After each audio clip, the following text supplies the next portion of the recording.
Okay, now हम discuss करेंगे question paper pharmacology first 2021-22 में जो आया हुआ था।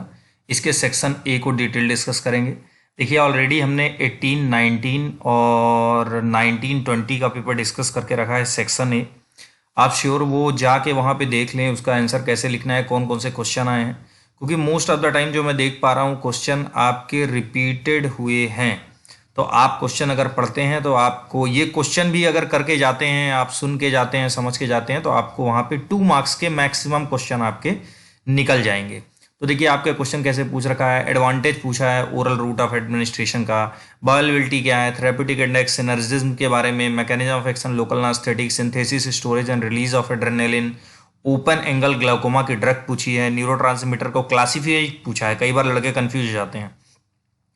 Compare general and local anaesthetic and Alzheimer drug में कौन सी ड्रग, एल्जाइमर डिजीज में कौन सी ड्रग यूज होती है, एंड एडिक्शन एंड हैबिचुएशन क्या होता है। तो देखिए, सबसे इंपॉर्टेंट है कि आपको इसके आंसर में लिखना क्या है, क्योंकि आप मार्क्स आपको तभी गेन होंगे जब आप एग्जैक्ट चीज लिख पाएंगे। तो वो मैं विद आंसर आपको यहां पे डिस्कस करने वाला हूं। लाइक नंबर 1 आपका क्वेश्चन फर्स्ट है, that is advantages and disadvantage of oral route of administration. So here I am Anant Kumar Srivastava, assistant professor at the Hygiene Institute of Pharmaceutical Education Research, going to discuss the 2021 to 22 section A pharmacology first BP 404 question paper.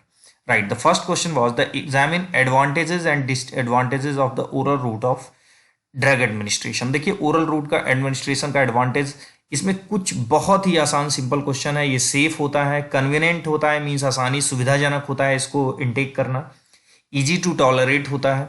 आप अगर कोई ivy से कोई drug लेते हैं और वो आपके लिए टॉक्सिक होती है, तो कई बार आपके ब्लड में चूंकि पूरी ड्रग जाती है तो आपके लिए बहुत ज़्यादा हैवी प्रॉब्लम हो सकती है। तो जबकि ओरल के लिए ऐसा नहीं है, इजी टू टॉलरेट है।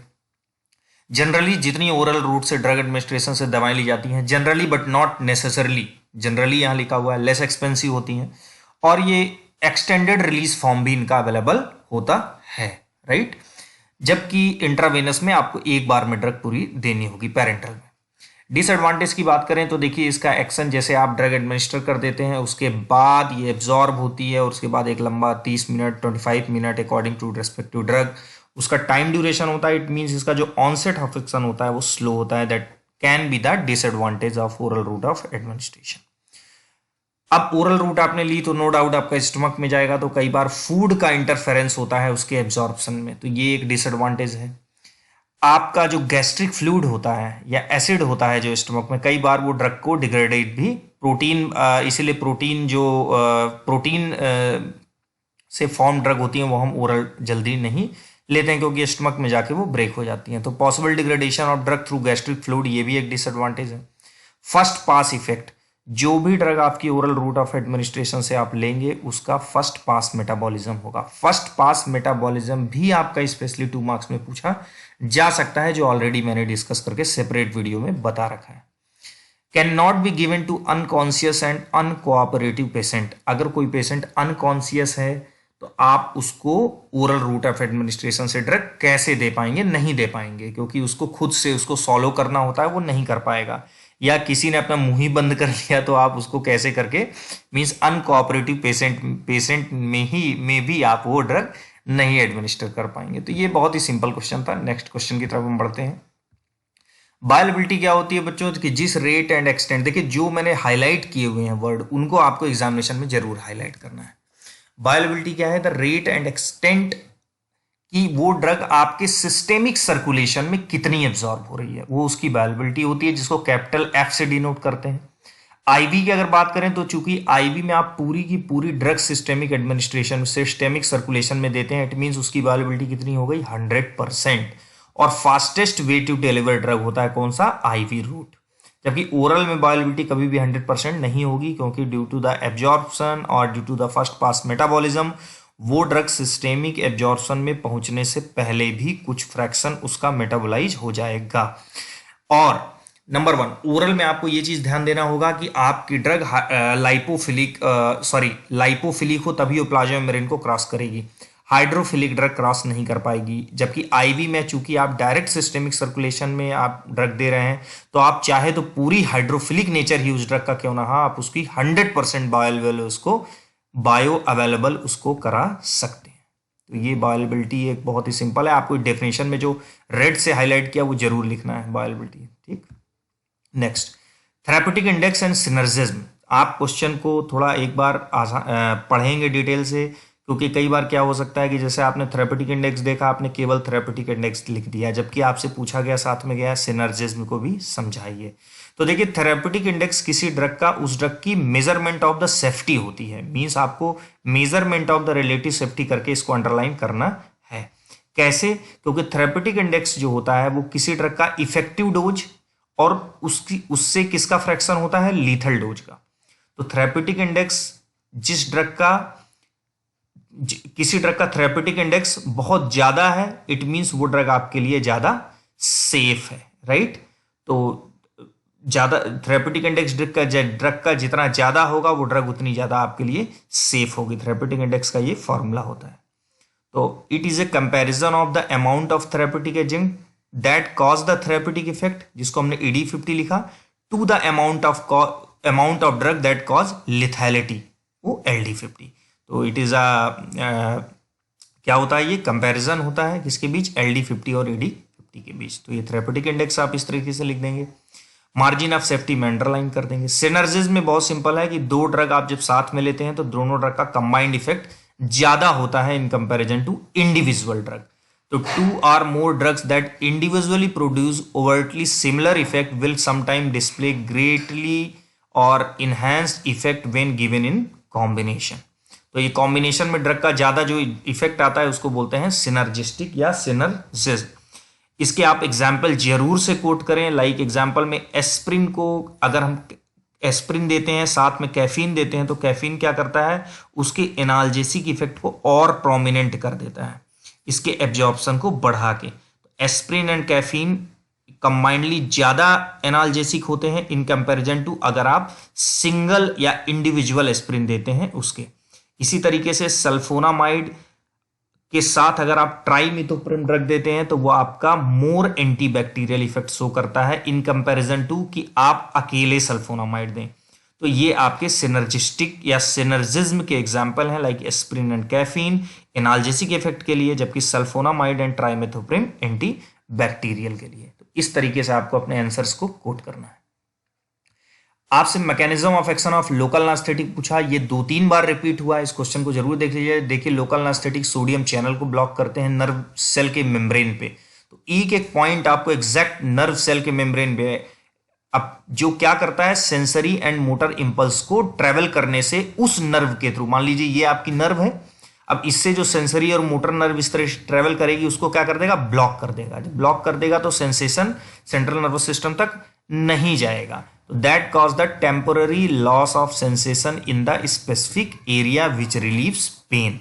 ये आपकी सेल मेम्ब्रेन दिखा रखी है, लोकल एनेस्थेटिक आया अंदर, इसके इंट्रासेलुलर साइड पे लोकल एनेस्थेटिक की बाइंडिंग साइट है, उस पर बाइंड हुआ और सोडियम आयन की एंट्री को इस चैनल से ब्लॉक कर दिया। देखिए यहाँ पे आपको नाम जरूर डिनोट करने हैं, axonal membrane, local anaesthetic receptor, ये आपका सोडियम चैनल है, ये लोकल एनेस्थेटिक है, ये एक्स्ट्रा सेलुलर एरिया है, ये इंट्रासेलुलर एरिया है। इस तरीके से अगर आप क्वेश्चन का आंसर लिखते हैं तो आपको फुल मार्क्स आपको मिल जाएंगे।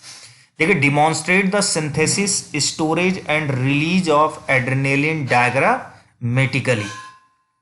तो अभी यहां पे क्या देखना है, लाइक ये आपका एक्सॉन है, राइट। इस एक्सॉन में देखिए टायरोसिन अमाइनो एसिड आया और अंदर ये डोपामिन में कन्वर्ट हुआ with the help of tyrosine hydroxylase और डोपा डिकार्बोक्सिलेज, DD। आप शॉर्ट फॉर्म में एग्जाम में नहीं लिखेंगे, आपको फुल फॉर्म में लिखना है। Dopa decarboxylase converts dopa into dopamine.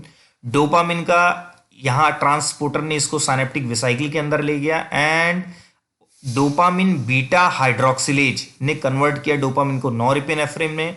Norepinephrine जब कैल्शियम इन्फ्लक्स हुआ तो इससे साइनेप्टिक वेसाइकिल्स क्या हुई, डिसरप्ट हुई या आप कह सकते हैं ब्रेक हुई, जिससे नॉरएपिनेफ्रिन रिलीज हुआ and dopamine beta hydroxylase release हुआ। ये तो एंजाइम है, प्राइमरली हम नॉरएपिनेफ्रिन की बात करेंगे। नॉरएपिनेफ्रिन रिलीज होकर अपने रिस्पेक्टिव रिसेप्टर से बाइंड हुआ अल्फा और बीटा से और अपना फार्माकोलॉजिकल रिस्पॉन्स दिया।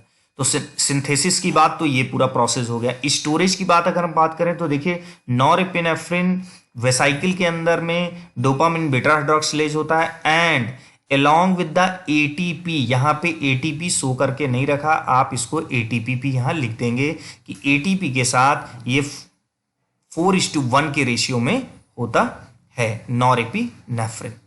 तो नॉरएपिनेफ्रिन ATP के साथ स्टोर्ड होता है और डोपामिन बीटा हाइड्रोक्सिलेज के साथ in the storage vesicle. Release of adrenaline की बात करें तो कैल्शियम इन्फ्लक्स हुआ और कैल्शियम ने इसको रिलीज कराया। अब ये इसके प्री जंक्शनल रिसेप्टर हैं अल्फा 2, तो ये जब अल्फा 2 एक्टिवेट होता है तो ये इसका फर्दर रिलीज बंद होगा क्योंकि ये ऑटो रिसेप्टर होता है, ब्रेक की तरह काम करता है। तो आपको ये नाम जरूर मेंशन करने हैं, राइट। ये सब नाम जो न्यूरोनल रीअपटेक यहाँ से दिखा रखा है कि नॉरएपिनेफ्रिन का कुछ रीअपटेक भी होता है, ये एक्सॉन है और ये पोस्ट जंक्शनल रिसेप्टर और मेटाबॉलिज्म इस तरीके से। तो आपको कोई भी चीज़ ऐसी शॉर्ट में नहीं छोड़नी जो इवेल्युएटर के लिए टफ हो। लाइक आपने DBH लिख दिया लेकिन इसका फुल फॉर्म नहीं लिखा तो वो आपके लिए एक नेगेटिव है, आपके 0.5 मार्क्स उसमें कट हो सकते हैं। तो आपको कहीं ना कहीं डोपामिन बीटा हाइड्रोक्सिलेज आपको पूरा कंप्लीटली लिखना होगा। तो ये सिंथेसिस स्टोरेज एंड रिलीज का सवाल है, इसमें आप थ्योरेटिकल ना लिख के डायग्रामेटिकली लिखेंगे, थ्योरी लिखने का कोई जरूरत नहीं है, इसमें आपको फुल मार्क्स मिल जाएंगे।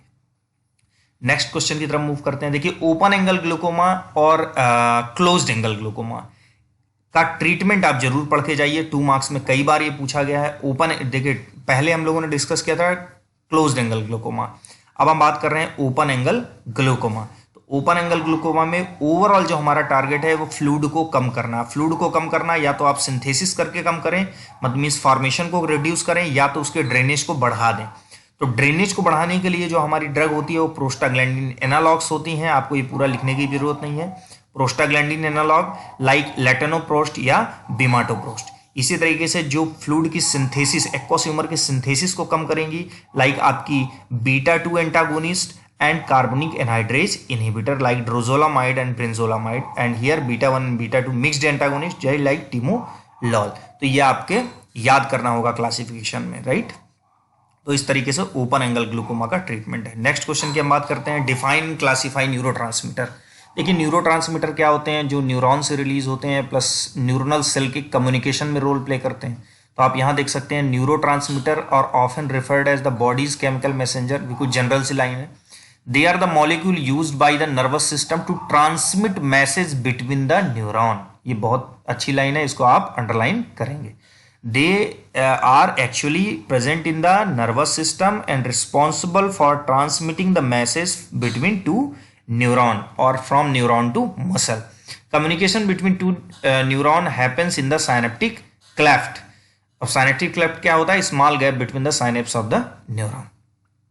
क्लासिफिकेशन की अगर बात करें न्यूरोट्रांसमीटर में, देखिए एक्साइटेटरी, इनहिबिटरी और मिक्स्ड होते हैं। ये बहुत ही कंफ्यूजिंग है अपने आप में, कई बुक में अलग अलग चीज़ें लिखी होती हैं। मैंने यहाँ पे ट्रांसपेरेंटली लिखा जो कि आपकी कभी गलत नहीं हो सकता। लाइक एक्साइटेटरी में आपको केवल ग्लूटामेट और एस्पार्टेट डालना है, इनहिबिटरी में आपको गाबा एंड ग्लाइसिन, जबकि मिक्स्ड जिसमें एक्साइटेटरी और इनहिबिटरी दोनों होता है, लाइक उसमें लाइक डोपामिन D2 के थ्रू इसका एक्साइटेटरी एक्शन है, D1 के थ्रू इनहिबिटरी एक्शन है। तो इस तरीके से आपको एस्टाइल कोलिन आपका M2 के थ्रू इनहिबिटरी एक्शन है, M1 के थ्रू एक्साइटेटरी एक्शन है। तो ये सब आपके मिक्स्ड हैं, ये आपका इनहिबिटरी है और ये एक्साइटेटरी। तो आपको इसमें कंफ्यूज नहीं होना है, ये क्वेश्चन भी कई बार आपका पूछा जा चुका है। नेक्स्ट क्वेश्चन की बात करें तो compare general and local anaesthetic. तो ये सारे बच्चों को ऑलमोस्ट आता है, लेकिन आपको कॉपी में राइटिंग का जो टेक्निक है वो है like site of action general anaesthetic का CNS होता है, जबकि इसमें पेरिफेरल नर्व्स होती हैं। इसमें area of the body whole body involve होता है, जबकि इसमें रेस्ट्रिक्टेड एरिया इन्वॉल्व होता है। इसमें कॉन्शियसनेस आपकी लॉस्ट होती है, इसमें अनअल्टर्ड होती है। वाइटल फंक्शन की केयर इसमें बहुत जरूरी होती है, जबकि इसमें बहुत जरूरी नहीं होती। और इसमें फिजियोलॉजिकल स्ट्रेस पास इसमें हाई होता है, जबकि इसमें लो होता है। पुअर हेल्थ पेशेंट इसमें रिस्की होगा, ज़्यादा रिस्की होगा वो उसके लिए, जबकि ये उसके लिए सेफ माना जाएगा। मेजर सर्जरी प्रिफर्ड, तो इसमें आपका जरूरी नहीं कि आप 9 पॉइंट में डिफरेंस लगे, आप 5 पॉइंट्स में भी डिफरेंस लिख सकते हैं। लाइक मेजर सर्जरी आप इसी में प्रेफर करेंगे, जनरल एनेस्थेटिक में इसमें प्रेफर नहीं करेंगे, या कैन नॉट बी यूज्ड, ये यूज ही नहीं होता मेजर सर्जरी के लिए। तो ये इसमें 5-6 पॉइंट्स आप लिख सकते हैं, राइट। नेक्स्ट की हम बात करें, एल्जाइमर डिजीज में कौन सी ड्रग्स यूज होती हैं, तो like cholinergic activator, rivastigmine, donepezil, galantamine, और NMDA receptor antagonist memantine, miscellaneous drug में पैरासिटामोल, पारिथियोक्सिन। तो ये आपकी बहुत, ये तो आपको लर्न ही करना है डायरेक्ट, क्योंकि एल्जाइमर का ड्रग आपसे कई बार पूछा जा चुका है पहले, राइट। अब नेक्स्ट लास्ट हम बात करते हैं ड्रग एडिक्शन एंड हैबिचुएशन। तो एडिक्शन में आपको क्रेविंग होती है और इसमें आपकी हैबिट होती है। इसमें ये हैबिट फॉर्मिंग ड्रग है like morphine, cocaine, heroin, barbiturate, opioid, ये एडिक्टिव ड्रग हैं। जबकि टी, कॉफी, ये आपकी हैबिचुएशन है। इसमें आपका एडिक्शन में आपको साइकोलॉजिकल और फिजिकल डिपेंडेंस होगा, दोनों नहीं होगा, राइट। मतलब दोनों हो सकता है, साइकोलॉजिकल भी हो सकता है, फिजिकल भी होगा। इसमें आपको साइकोलॉजिकल डिपेंडेंस तो होगा, विदाउट फिजिकल डिपेंडेंस होगा, राइट। इसमें एडिक्शन में बेसिकली आपको इमोशनल अपसेट होगा, जबकि हैबिचुएशन में आपका इमोशनल अपसेट नहीं होगा। यहाँ पे हाई टेंडेंसी होगी आपकी किसकी, डोज को इंक्रीज करने की, यहाँ पे जबकि आपकी बहुत कम टेंडेंसी होगी या टेंडेंसी नहीं होगी डोज को इंक्रीज करने की। तो ये इस तरीके से आपके 10 मार्क्स आपके क्वेश्चंस हैं जो आ चुके हैं। तो आपको मैंने 3 ईयर के प्रीवियस क्वेश्चन सेक्शन ए के डिस्कस कर चुका हूं। आप इसी तरीके से यहां से लर्न करिए, आप अंडरलाइन करिए किन क्वेश्चंस को आपको किस तरीके से मेंशन करना है। तो आई होप कि आप जो नेक्स्ट 2024 और 25 का एग्जामिनेशन देंगे उसमें कई क्वेश्चन आपके रिपीट होंगे और आपको आसानी होगी उसकी राइटिंग पैटर्न को जानने में और लिखने में। So this is all about the discussion of BP 404T 2021-22 section A pharmacology first. Thank you very much.